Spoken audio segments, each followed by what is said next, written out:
Hello everyone, welcome to Raaonline. So today in our third lesson in our module on the respiratory system, we are going to learn about hypersensitivity pneumonitis. Now what is hypersensitivity pneumonitis? This was earlier referred to as an extrinsic allergic alveolitis.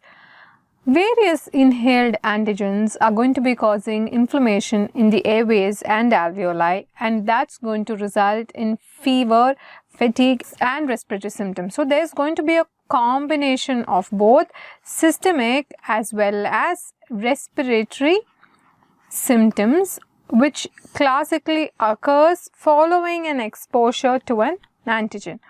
Now, traditionally, certain risk factors for hypersensitivity pneumonitis have been identified, like farming, contact with birds, like in bird owners and poultry workers. This particular syndrome has been increasingly reported.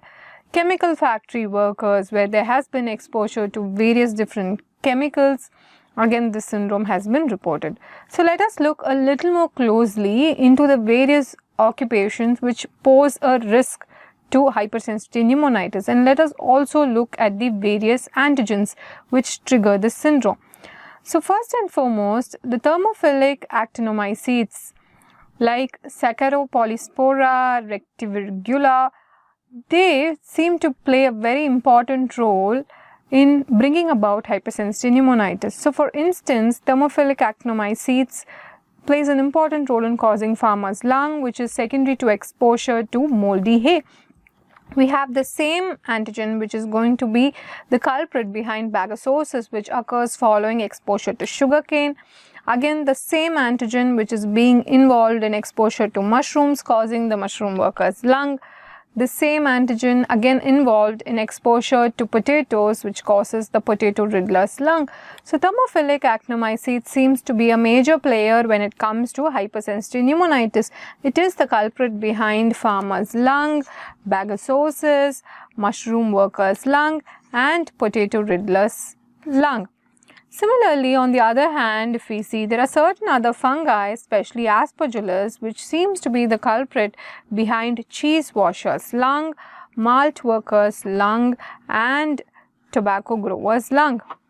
So moving on, as I already mentioned, exposure to various birds increases the risk of hypersensitivity pneumonitis, so much so that this has also been referred to as a bird fancier's lung, which occurs on exposure to birds, especially birds' excreta. So a similar phenomenon which occurs on exposure to ducks is called duck fever, where the antigen seems to be duck feathers or the serum proteins. Similarly with turkey, when it is called turkey handling disease. And this also has been observed in various poultry workers, which brings us to this terminology of poultry worker's lung. Then moving on, so we saw a category of hypersensitivity pneumonitis which occurred with relation to farming. Then we saw various categories of hypersensitivity pneumonitis related to exposure to various birds like turkeys, ducks, and now we are going to see the various kinds of hypersensitivity pneumonitis that have been associated with various specific industrial exposures. For instance, chemical worker's lung occurs secondary to exposure to isocyanates. Hot tub lung is something that's caused by a non-tuberculous mycobacterium and cladosporium. Seborrhosis is something that's caused by penicillium, which is basically from the exposure to cork dust. And finally, woodworker's lung is something that's caused by Bacillus subtilis or Alternaria species, and this occurs due to exposure to all the dust that occurs during carpenting, like pine dust or mahogany dust. So from this we were able to observe that whenever there is a specific exposure and following the exposure consistently every time the patient develops systemic and respiratory symptoms, that is when we are going to suspect hypersensitivity pneumonitis. And we just saw the various conditions like various environmental and occupation related conditions which may predispose a person to hypersensitivity pneumonitis. For instance, contact with birds, working in a poultry farm, farming, exposure to sugarcane, exposure to wood dust, chemical factory worker. So we saw all of this can actually predispose a patient to hypersensitivity pneumonitis. So this tells us that taking a good history is very, very important when we have a patient who comes to us with episodes of respiratory and systemic symptoms, so that we will be able to identify the particular exposure.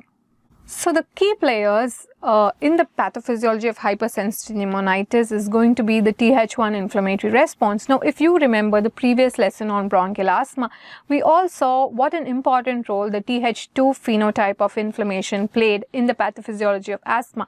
So here it's going to be the other end of the spectrum. Here the inflammation is going to be predominantly driven by Th1 cells.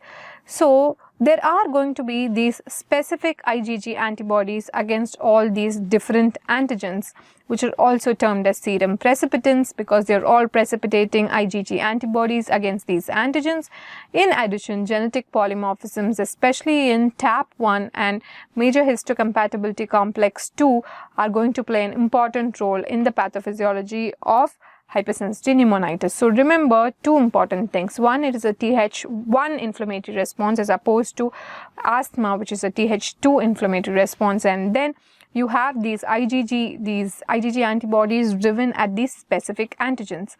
So how do we classify hypersensitivity pneumonitis? Let us look at the various categories of hypersensitivity pneumonitis. You have acute, subacute and chronic. And as their terms indicate, when it comes to acute, the onset is going to be fairly rapid. Patient develops symptoms as early as 4 to 8 hours following exposure. When it comes to subacute, the onset is going to be much more insidious. So the patient would develop symptoms weeks following exposure, and chronic hypersensitivity pneumonitis has a very gradual onset over a very long period of time.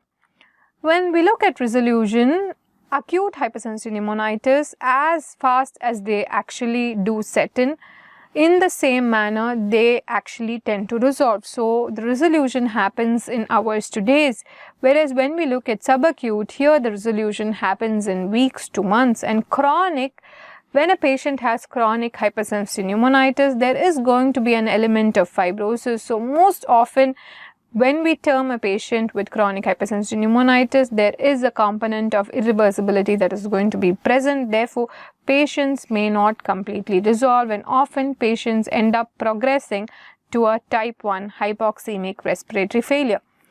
So patients with acute hypersensitivity pneumonitis present typically with both systemic and respiratory symptoms. They present with fever, chills and malaise on one hand, and dyspnea, cough or wheeze on the other hand. With subacute hypersensitivity pneumonitis, the clinical picture is very similar to intermittent multiple episodes of acute hypersensitivity pneumonitis. That's how the picture looks like. And when we look at chronic hypersensitivity pneumonitis, it is a continuous progressive picture characterized by progressively worsening dyspnea, cough. In addition, there are going to be other systemic symptoms like fatigue, loss of weight, clubbing, all this is going to be there. And certain specific diseases, for instance, in bird fancier's disease, which is going to occur secondary to exposure to bird-related antigens, these patients generally tend to progress into a fibrotic lung disease, and they may mimic idiopathic pulmonary fibrosis, whereas patients with farming-related hypersensitivity pneumonitis, which occurs on exposure to either moldy hay or sugarcane, these patients, they are more likely to progress into an emphysematous type of a lung disease. So the kind of antigen to which they get exposed also plays a very important role into the kind of lung disease that eventually the patient evolves into. So we saw that broadly, traditionally, hypersensitivity pneumonitis has always been classified into acute, subacute and chronic. But in reality, if we actually look at these patients, there are two groups of patients with hypersensitivity pneumonitis. On one end, you have these patients who present to you with recurrent episodes of systemic symptoms and signs, and on the other end, you have patients who come to you with severe respiratory findings. More recently, hypersensitivity pneumonitis has just been divided into fibrotic and non-fibrotic hypersensitivity pneumonitis. We all know essentially hypersensitivity pneumonitis is going to be diagnosed not only based on the history but also based on findings on the imaging, presence of the specific serum precipitants, the IgG antibodies, and lymphocytosis on BAL. So in addition to this, if there is going to be significant fibrotic changes both radiologically and histopathologically, then we would characterize the patient as a fibrotic hypersensitivity pneumonitis. If that is going to be absent, then the patient is going to fit into a non-fibrotic hypersensitivity pneumonitis. Now, these patients with non-fibrotic disease generally present with an acute onset with or without systemic symptoms, whereas when you look at fibrotic hypersensitivity pneumonitis, often they present at an older age with a more insidious onset, and they do exhibit abnormalities in the pulmonary function testing with low forced vital capacity and low diffusion limited carbon monoxide. In addition, we will be looking at this a little more in detail a little while later. The classical radiological findings that we see in hypersensitive pneumonitis, like the mosaic attenuation or the 3-density pattern or air trapping, can be seen in both non-fibrotic as well as fibrotic hypersensitive pneumonitis. Now let us move on to diagnosis of these patients. So this is essentially a clinical diagnosis, because the first thing that makes us suspect hypersensitive pneumonitis is the clinical picture, where the patient classically comes to you and gives history of specific symptoms, both respiratory and systemic, which occur on exposure and typically resolve with avoidance of the particular antigen. So how are the imaging findings like? So generally these patients have hazy ground glass opacities, micronodular opacities on the CT. These radiological changes are going to be more transient in acute and subacute hypersensitive pneumonitis, whereas when we look at chronic hypersensitive pneumonitis, the radiological findings are going to be largely similar to idiopathic pulmonary fibrosis. They are less reversible, hence they are going to be permanent. However, interestingly, in contrast to idiopathic pulmonary fibrosis, with hypersensitive pneumonitis, the bases are often spared.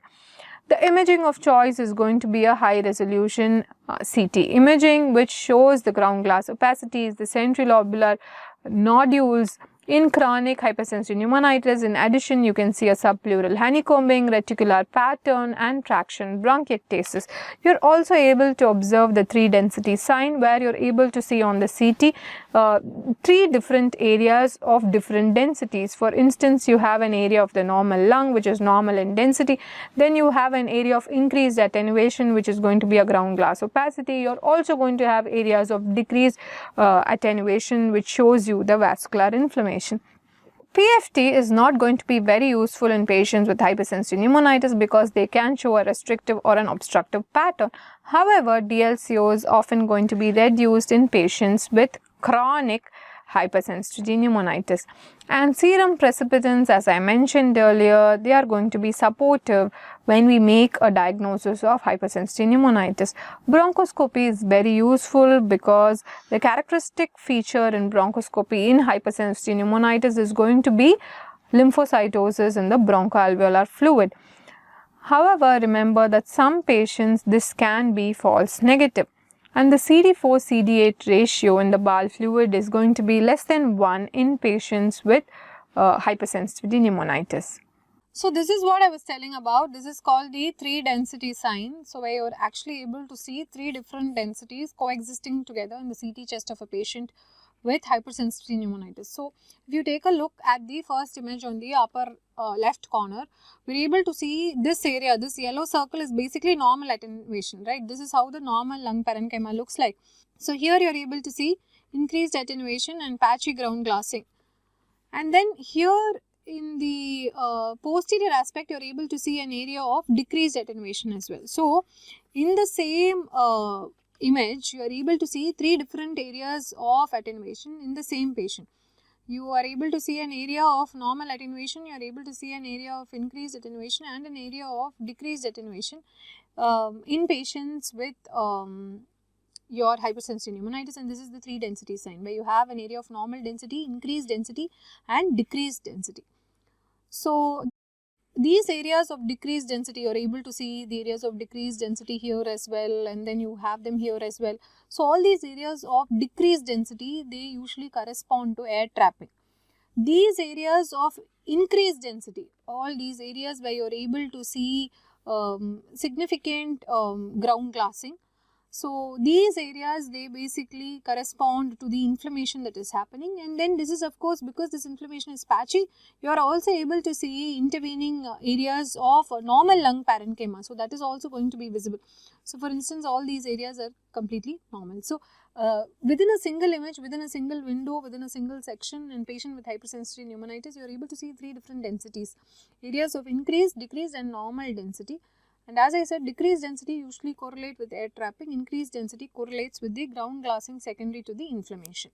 So, let us look at the lung biopsy findings. Now, what is going to be visible are these non-caseating granulomas, and they are often going to be found near the smaller airways. So, how would we differentiate this condition from another condition with non-caseating granulomas, which is probably even more common, which is sarcoidosis? Now, in contrast to the well-defined granulomas in sarcoidosis, here the granulomas are going to be loose and poorly defined. So, that's how we are going to differentiate the non-caseating granulomas of hypersensitivity pneumonitis versus sarcoidosis. In sarcoid, they are going to be well defined, whereas in hypersensitivity pneumonitis, they are going to be loosely defined. In addition, there is going to be a lymphocyte predominant inflammatory infiltrate both in the alveolar and in the interstitium. There is also going to be bronchiolitis and fibrosis depending on the chronicity of the hypersensitivity pneumonitis. Now, earlier several diagnostic criteria were in place. For instance, a combination of the clinical picture, pulmonary function testing, imaging, exposure to an antigen and presence of serum precipitants was all used to identify or diagnose a patient with hypersensitivity pneumonitis. However, more recent studies have shown that what actually helps is imaging. On the imaging, there are going to be certain features which are going to be very typical for hypersensitivity pneumonitis, like ground glass opacities, mosaic pattern, air trapping, centrilobular nodules, fibrosis plus or minus depending on whether you're looking at a fibrotic or a non-fibrotic hypersensitivity pneumonitis. Now, these characteristics are typical of hypersensitivity pneumonitis: ground glass nodules, ground glass opacity, centrilobular nodules, air trapping and a mosaic pattern. On the other hand, you have certain features on the CT which are going to be compatible with hypersensitivity pneumonitis, and they include ground glass opacity, consolidation, lung cyst, again fibrosis plus or minus. So, ground glass opacity is essentially going to be in most patients with hypersensitivity pneumonitis. Fibrosis plus or minus depending on whether it's going to be a fibrotic HP or a non-fibrotic HP. So, what is typical is actually these centrilobular nodules, air trapping and a mosaic pattern, whereas what is actually going to be compatible with hypersensitivity pneumonitis is going to be areas of consolidation and lung cyst. So, once you see this pattern, so usually what happens is when you have a patient in whom a picture similar to idiopathic pulmonary fibrosis is suspected, that's when you start asking history in that patient to see whether it could actually be hypersensitivity pneumonitis that has been misdiagnosed as IPF. So, the CT findings are going to be very similar to what is usually seen in idiopathic pulmonary fibrosis.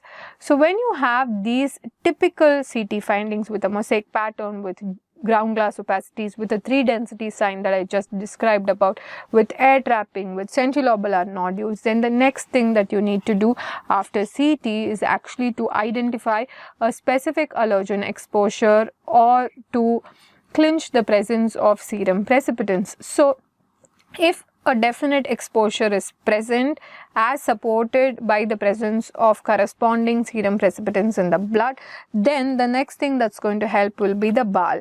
If there is going to be lymphocytosis in the BAL fluid, if all these 3 are present, then that tells us this is probably hypersensitivity pneumonitis to a large extent. So, if any 2 out of 3 are present, then it's the confidence with which you can state the diagnosis is going to come down further. And finally, you are able to see that if you have histopathology which is consistent with hypersensitivity pneumonitis, that is final. Even if the rest of the things are going to be incompatible, even if you've not done a BAL, even if your CT is not compatible, even then it tells us that histopathology is fairly useful in making a definitive diagnosis of hypersensitivity pneumonitis. But in cases where histopathology is not done or not compatible with hypersensitivity pneumonitis, what are we going to rely on? We are going to rely on three things. A high resolution CT of the chest to look for features that are typical of HP or compatible with HP. B, the identification of a specific antigen or these serum precipitants. And C, Ball lymphocytosis. So these three are going to be very, very useful in diagnosing a patient with hypersensitivity pneumonitis. So having covered the diagnosis, let us now discuss about the management. The management of hypersensitivity pneumonitis is pretty straightforward. As I already mentioned, you make use of these tools: imaging, serum precipitants, BAL, plus or minus histopathology to diagnose a patient with hypersensitivity pneumonitis. The next thing that you do is to rule out mimics like sarcoidosis, idiopathic pulmonary fibrosis, and organic toxic dust syndrome. All of these can also mimic hypersensitivity pneumonitis, so you rule them out. And then what you do, you advise the patient two things. One, definitely, because these symptoms are triggered by antigen exposure, and for instance, in patients with acute and subacute hypersensitivity pneumonitis, there is going to be a near total resolution of symptoms with just antigen avoidance. So antigen avoidance is of extreme importance when it comes to management of hypersensitivity pneumonitis. In cases where a particular antigen cannot be avoided, then you would ask them to try out personal protective equipment whenever they are going to be in contact with a particular antigen. For instance, if it is related to a particular occupation and the patient is not keen on changing his occupation, then you would advise him to use PPE whenever he is at his work. The second thing that is going to work here is glucocorticoids. Glucocorticoids are the mainstay of treatment for subacute and chronic hypersensitivity pneumonitis. For acute HP, just antigen avoidance is going to work. For subacute and chronic hypersensitivity pneumonitis, in addition to antigen avoidance, you are going to recommend glucocorticoids. They are usually given at a dose of 0.5 to 1 milligram per kg per day of prednisolone, which is going to be given for about 1 to 2 weeks, and then we would give the patient a slow taper over 2 to 6 weeks. So remember, the management is very straightforward: A, antigen avoidance; B, glucocorticoids. So as we wrap up hypersensitivity pneumonitis, I would like to highlight certain important points. One, remember to suspect hypersensitivity pneumonitis in any patient who comes to you with distinct episodes of both respiratory and systemic symptoms, and often there is an exposure to a particular antigen. And how do you identify this exposure? They often have certain specific well-described risk factors like working in a farm or working in a poultry farm. So such distinctive exposures will be there. Second, the classification of hypersensitivity pneumonitis. Earlier it used to be acute, subacute and chronic based on the time of onset and the time to resolution of symptoms. But now the categorization has been changed and it is only fibrotic and non-fibrotic hypersensitivity pneumonitis based on the presence of lung fibrosis, which can be determined either histopathologically or radiologically. Remember, unlike asthma, which is a Th2 inflammation driven condition, this is a Th1 inflammation driven condition. The diagnosis, essentially we use three important tools other than histopathology which can offer the definitive diagnosis. So the three tools are A, a high resolution CT of the chest; B, serum precipitants; and C, BAL lymphocytosis. And finally, treatment, antigen avoidance and steroids, as simple as that. So having looked at hypersensitivity pneumonitis, I'm just going to talk very briefly on the various conditions with pulmonary infiltrates and eosinophilia before I wrap up today's talk. So these are the various conditions which are characteristic because of two reasons. One, all these conditions have pulmonary infiltrates. Two, all these conditions have eosinophilia. Now they may be primary pulmonary eosinophilic disorders where both eosinophilia and the pulmonary infiltrates happen secondary to a single etiological factor or secondary to a single pathophysiological process. For instance, you have acute eosinophilic pneumonia, chronic eosinophilic pneumonia, the various hypereosinophilic Hypereosinophilic Syndromes, and Eosinophilic Granulomatosis with Polyangitis, which was earlier referred to as Churg-Strauss syndrome. Now, all these are primary pulmonary eosinophilic disorders. So, on the other hand, we have several disorders where there is going to be the presence of pulmonary infiltrate on the other hand and eosinophilia on the other hand. So, they can be further divided as pulmonary disorders of a known cause which have been associated with eosinophilia, like asthma and eosinophilic bronchitis, allergic bronchopulmonary aspergillosis, drug or toxin reaction, infections with various parasites and helminths. Then you have lung diseases specifically which have been associated with eosinophilia, like hypersensitivity pneumonitis, cryptogenic organizing pneumonia, pulmonary Langerhans cells granulomatosis, and idiopathic pulmonary fibrosis. And then you have malignant neoplasms associated with eosinophilia, like leukemia, lymphoma, lung cancer. And finally, systemic diseases associated with eosinophilia, which includes post-radiation pneumonitis, sarcoidosis, rheumatoid arthritis, and Sjogren's syndrome. So, you have all these primary pulmonary eosinophilic syndromes, which includes 4 major syndromes: hypereosinophilic syndrome, acute eosinophilic pneumonia, chronic eosinophilic pneumonia, and Churg-Strauss syndrome, or eosinophilic granulomatosis with polyangitis. And then you have all these other secondary conditions with pulmonary infiltrates and eosinophilia, like asthma, eosinophilic bronchitis, ABPA, idiopathic pulmonary fibrosis, various malignancies associated with eosinophilia, and systemic diseases, especially autoimmune like rheumatoid and sarcoid and Sjogren's, which are going to be associated with eosinophilia. So, I am just going to briefly talk about the 4 conditions which come under primary pulmonary eosinophilic syndromes, and the first of that is acute eosinophilic pneumonia. Now, acute eosinophilic pneumonia is a syndrome which is characterized by fever, acute respiratory failure, diffuse pulmonary infiltrates, and eosinophilia. So, remember, all the conditions that I am going to talk about now are going to have pulmonary infiltrates on one hand and eosinophilia on the other hand, both peripheral and tissue eosinophilia often. So, this syndrome is characterized by fever and an acute respiratory failure, often seen in males aged 20 to 40 years, where there has been an exposure to tobacco smoking or various other environmental allergens like dust. Clinical features are significant for cough, dyspnea, as well as systemic symptoms like fever, myalgia, and malaise. Usually this occurs 1 to 4 weeks from onset, and 1 to 4 weeks from onset is when the peripheral eosinophilia is evident in a patient with acute eosinophilic pneumonia. So, peripheral eosinophilia is something that need not always be present in patients with acute eosinophilic pneumonia. However, if you do test them within 4 weeks of onset, then you will be able to pick up peripheral eosinophilia. Bowel eosinophilia again is prominent. Usually the bowel fluid shows more than 25% eosinophils. The inflammatory markers are going to be high, IgE levels are going to be high. CT is going to be significant for patchy ground glass opacities, and then about 2/3 of patients can go on to develop pleural effusion, and remember that this is going to be an eosinophilic pleural effusion. So, whenever you have an acute severe pneumonia often progressing to respiratory failure with or without a pleural effusion, and you find a peripheral blood eosinophilia, if you've done a bowel, there is a significant bowel eosinophilia. The IgE is high, and when you do a pleural fluid analysis, your pleural fluid eosinophils are also high. That is when you would suspect an acute eosinophilic pneumonia. Now, most of these patients, they do require ICU care. They may go on to require mechanical ventilation.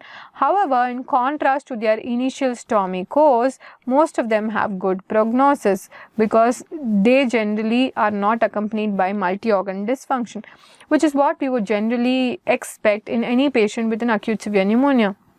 Like for instance, a patient with an acute infection or lung infection which pushes the patient to a ARDS. Now that patient would go on to develop a multi-organ dysfunction. That is not the case in a patient with an acute eosinophilic pneumonia. Therefore, the prognosis is going to be good, and there is going to be a very good response to steroids. So this is the typical picture of a patient with an acute eosinophilic pneumonia, and there is going to be a complete recovery without any clinical or radiological sequelae, and that is going to be very important.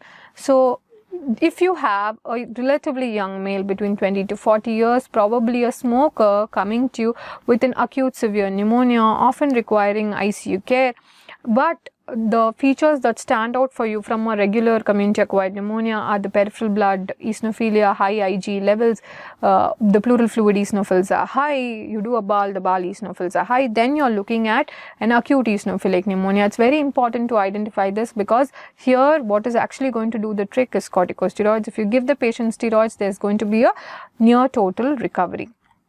Let us look at how chronic eosinophilic pneumonia presents. Now, this is an indolent syndrome of pulmonary infiltrates and peripheral and pulmonary eosinophilia, in contrast to the clinical picture of acute eosinophilic pneumonia, which is more common in smoking younger males. This is going to be common in relatively older females who are going to be non-smokers. So, this is going to be common in females who are around the age of 45 years and who have not smoked. Often there is also a history of asthma and allergies in these patients. They are going to present with cough, progressive dyspnea, loss of weight, wheeze and fever. More than 90% of patients are going to have peripheral blood eosinophilia, and often the eosinophil percentage is going to be more than 30%. About 60% of the BAL fluid is going to be made up by eosinophils. So remember, in chronic eosinophilic pneumonia, there's going to be a significant peripheral and pulmonary eosinophilia as evidenced by the absolute eosinophil count as well as the BAL eosinophil percentage. Here again, the inflammatory markers and the Ig levels are going to be high, very similar to what we saw with acute eosinophilic pneumonia. The imaging is going to show migratory, bilateral, peripheral or pleural based opacities, which is also known as a photographic negative pulmonary edema appearance, and the non-respiratory manifestations are not very common, in contrast to what we would see with Churg-Strauss syndrome or eosinophilic granulomatosis with polyangitis, where there is going to be a significant amount of non-respiratory symptoms. Here again, there is going to be a good response to steroids. However, they may require a longer course of steroids over months to years, because nearly 50% of them, about 1 out of every 2 patients with chronic eosinophilic pneumonia, are going to relapse. So that's the major difference between acute and chronic eosinophilic pneumonia. Both are going to respond to steroids, but these patients are going to require steroids for a longer course of time, and the rate of relapse is very, very high. Now let us look at eosinophilic granulomatosis with polyangitis, which was earlier known as a Churg-Strauss syndrome. Now this is essentially a small vessel vasculitis. This is an eosinophilic vasculitis which affects the lungs, heart, gastrointestinal system, skin and the kidneys. So generally these patients present in various phases. The median age of onset is around 48 years. They typically present with a prodromal phase around 20 to 30 years of life, when they present with asthma and allergic rhinitis. Then they go on to develop a second phase called the eosinophilic infiltration phase.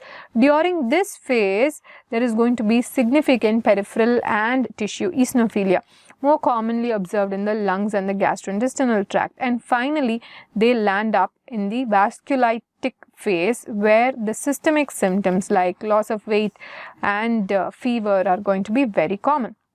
Now let us look at the various manifestations with respect to the different systems. So in the respiratory system, the predominant manifestation is going to be that of asthma, but what is going to be significant here is this is usually a late onset non-atopic intrinsic asthma. So whenever you have a late onset asthma not associated with atopy, then always look at the blood eosinophils, and if that's high, look at other system involvement, because this could be a patient with eosinophilic granulomatosis with polyangitis. In the neurological system, usually these patients present with a mononeuritis multiplex. In the skin, there are going to be urticarial rashes, palpable purpura and skin nodules. Cardiac manifestations are significant for cardiomyopathy, heart failure and pericarditis. Whenever these cardiac manifestations are going to be present, they signify poor prognosis.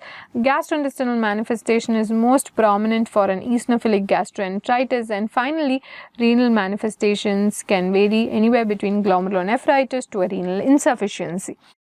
So diagnosis is essentially from eosinophilia. There's going to be a peripheral blood eosinophilia of at least more than 10%, and the Ig levels are going to be high. Various antibodies are going to be positive. Specifically, the P-ANCA is going to be positive. A lot of patients also have positive for ANA as well as rheumatoid factor. BAL is going to show significant eosinophilia. The pulmonary function test is going to be significant for an obstructive pattern. The CT scan is going to show ground glassing and subpleural consolidation. The mainstay of treatment is going to be corticosteroids with or without secondary immunosuppressants like cyclophosphamide or azathioprine. So this is the eosinophilic granulomatosis with polyangiitis in a nutshell. So whenever you have a patient with an eosinophilic vasculitis, multi-organ involvement, a mononeuritis multiplex on one hand, late onset asthma on the other hand, you have an eosinophilic gastroenteritis, a glomerulonephritis, that's typically when you would suspect eosinophilic granulomatosis with polyangiitis. And finally, it brings us to the last topic for today, which is the hypereosinophilic syndromes. Now these syndromes are characterized by persistent eosinophilia as high as 1500. So the absolute eosinophil count is going to be above 1500 and there is often going to be end organ damage. Now there are two variants, one is the myeloproliferative variant and the other is the lymphocytic variant. There are again three subtypes in the myeloproliferative variant. You have chronic eosinophilic leukemia, you have PDGFR alpha associated hypereosinophilic syndrome, which is basically platelet derived growth factor receptor alpha associated hypereosinophilic syndrome, which is going to be more responsive to imatinib. And then you have FIP1 negative variant with clonal eosinophilia, where there are going to be several other characteristics like splenomegaly, anemia, thrombocytopenia and myelofibrosis. And what are the manifestations? Manifestations again can be divided into either extrapulmonary or pulmonary. When we look at the pulmonary manifestations, there are going to be pulmonary eosinophilia and pulmonary infiltrates. When we look at the extrapulmonary manifestations, they are more common in males, typically aged between 20 to 50 years, and extrapulmonary manifestations can involve the heart, gastrointestinal tract, liver, kidneys and skin.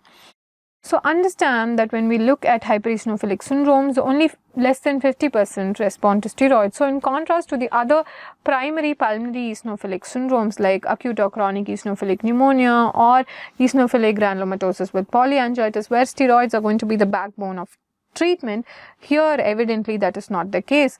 So most of these patients respond well to imatinib. Other options have been hydroxyurea, cyclosporin and interferons. Anti-IL-5 is being increasingly recognized in the treatment of this syndrome. Mepolizumab is gaining more popularity in treatment of hypereosinophilic syndromes. And with that, we have come to an end of our discussion. Thank you. This is Dr. Aditi for RAAONLINE.